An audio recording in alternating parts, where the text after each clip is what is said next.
Donc voilà, aujourd'hui, c'est clôturé vendredi passé, le travail à la connexion à notre énergie vitale. Pourquoi c'est un travail super important? Mais parce que, en fait, l'énergie vitale, comme son nom l'indique, c'est l'énergie qui nous garde en vie, tout simplement. C'est grâce à elle qu'on est vivant. Sans énergie vitale, on est mort.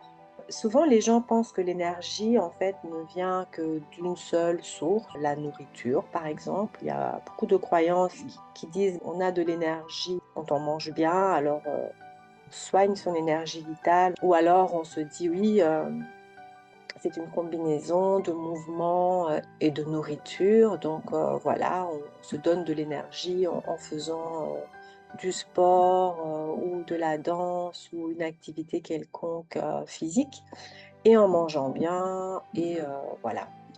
Mais la vérité, c'est beaucoup plus complexe que ça en fait, puisque l'énergie vitale est composée, pardon, de tout un tas de types d'énergie. Et ces énergies se retrouvent dans les différentes couches de notre construction physique et pas que. Dans le sens où notre mental, ce que nous pensons, est aussi une source d'énergie. Les émotions que nous avons peuvent être une source d'énergie. Alors, ce n'est pas quelque chose qui vient de croyances quelconques, mais en fait, on a simplement remarqué que le fonctionnement de notre corps est très très lié à la sécrétion hormonale. Et les sécrétions hormonales sont régies par ce que nous mangeons et ces pensées vont générer parfois des réactions physiologiques. Prenez l'exemple de une peur, par exemple, vous vous baladez, subitement il se passe un événement catastrophique, on va dire la chute de quelque chose de très important devant vous, et tout d'un coup vous avez peur, vous êtes saisi. Et donc cette réaction de peur va demander à notre cerveau de réagir et d'envoyer des signaux hormonaux qui vont sécréter toute une série d'hormones et ces hormones vont faire crier peut-être, nous faire pleurer peut-être, nous faire avoir des frissons, donc avoir toute une série de réactions physiologiques. Il y aura peut-être une sécrétion d'adrénaline.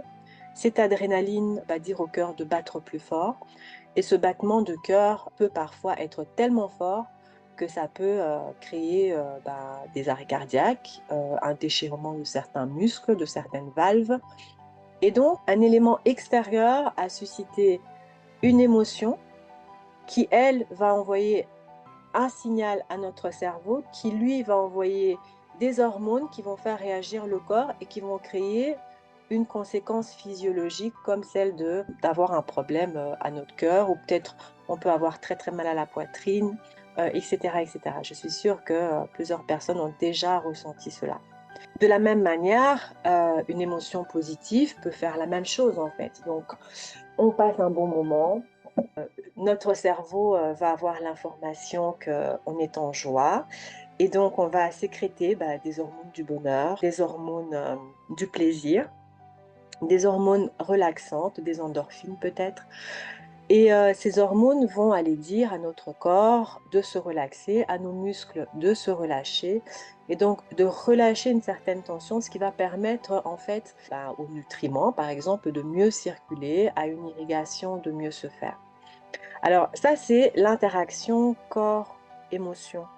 Euh, mais nos pensées peuvent générer aussi des émotions. Par exemple, on peut imaginer quelque chose qui nous a beaucoup fait souffrir dans le passé et revivre la même émotion forte, qui va sécréter les mêmes hormones dont je parlais tout à l'heure, les hormones, la cortisol par exemple, ou des hormones qui vont mettre notre corps en état de stress, de tension, qui vont contracter en fait les muscles, qui vont contracter les vaisseaux sanguins et qui vont créer en fait des contractions dans notre corps. Et donc, qui vont générer des douleurs articulaires, musculaires, abdominales parfois, en fonction de l'endroit où va se cristalliser, où cette hormone va aller agir.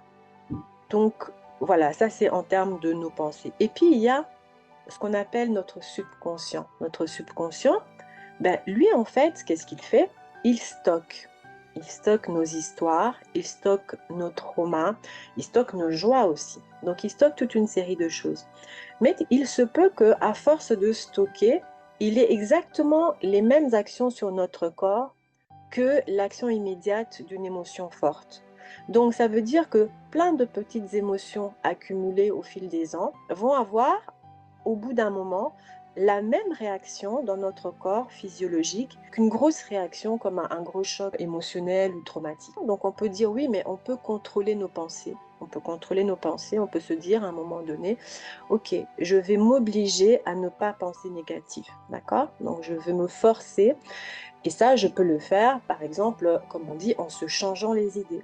Donc, je vais mettre de la musique qui me fait plaisir ou je vais regarder un film comique. Et donc, pendant un certain temps, je ne vais plus avoir ces idées négatives qui vont sécréter ces hormones négatives. Donc ça, c'est comment agir sur notre pensée. On va dire au niveau physique, ben, je vais aller faire de l'activité. Pendant que je fais de l'activité, les hormones qui vont être sécrétées, l'adrénaline, l'oxytocine et tout ça, vont avoir le même effet, donc vont aller influencer mes pensées. Donc le corps, par le corps, on va influencer nos pensées. Et donc en influençant nos pensées, on va changer.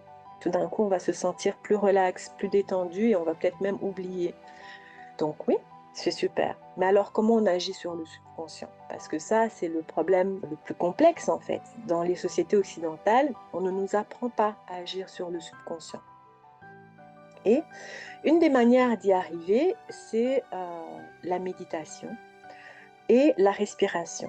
Donc, la respiration va aller agir en fait à l'arrière de nos pensées, ainsi que la méditation. Et donc, ces deux techniques-là permettent en fait d'aller nettoyer parfois un peu tout le bagage émotionnel stocké au courant des années. Mais pas que. Parfois, ce n'est pas suffisant parce que ici, on est tellement dans le mental, toute la journée, en fait, toute notre vie, même pas toute la journée, on nous apprend que le plus important, c'est ce qu'il y a dans la tête. Le plus important, c'est les connaissances qu'on stocke, les pensées qu'on génère. Mais on ne nous apprend pas à faire le vide, à faire un reset de ces pensées. Et c'est un peu comme si notre cerveau, c'est un ordinateur qu'on laisserait constamment allumé toute sa vie et auquel on ne ferait jamais un petit nettoyage, une petite mise à jour et qui resterait comme ça et qui se chargerait de tous ces programmes à gauche, à droite, qui auraient cet impact au bout d'un moment d'être en fait trop plein, de commencer à ralentir, de bugger, de montrer des erreurs système, etc. Ben, notre mental, c'est un peu la même chose. Donc, toute notre vie, on le gave, on le gave, on le gave. Mais on n'apprend pas vraiment à faire pause, reset, pause, on vide un petit peu, un moment de vide pour que les choses se mettent en place et qu'il ait le temps de refaire un reclassement des choses importantes et de vider les choses pas importantes. De la même manière qu'on ne nous apprend pas vraiment au danger que représente en fait le fait de stocker de trop. Et donc, toutes ces choses-là font que, ben, ici en Occident, on est un peu démunis face à ça. Mais il y a évidemment, heureusement, ont été préservées des techniques, notamment dans la science védique, par exemple. La science védique, c'est ce qui a donné l'Ayurveda, la médecine chinoise, la médecine traditionnelle chinoise et le chamanisme notamment. Le chamanisme qui est assez universel. Donc, en fait, ces sagesses ancestrales vont en fait avoir des outils pour pouvoir parler à notre subconscient, pour pouvoir aller dire à notre subconscient, ok, je te laisse la possibilité de faire un reset, ou alors dis-moi ce dont tu as besoin pour que je fasse un reset.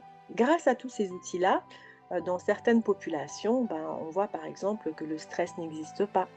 En tout cas, beaucoup moins qu'ici en Europe, qu'ils ont beau vivre, je pense notamment, moi j'ai grandi au Congo, et je me rappelle que quand on parlait de dépression ou de choses comme ça, ils disaient souvent: «Oui, mais ça c'est une maladie, de l'Europe ça». Parce que, dans la culture, dans la manière dont ils vivent, ils ont assez d'outils que pour évacuer au quotidien et faire des resets assez réguliers et évacuer le trop-plein d'émotions, négatives qui vont venir, au fur et à mesure nuire à notre corps. Ces sagesses ancestrales nous permettent en fait d'avoir certains de ces outils, mais pas que.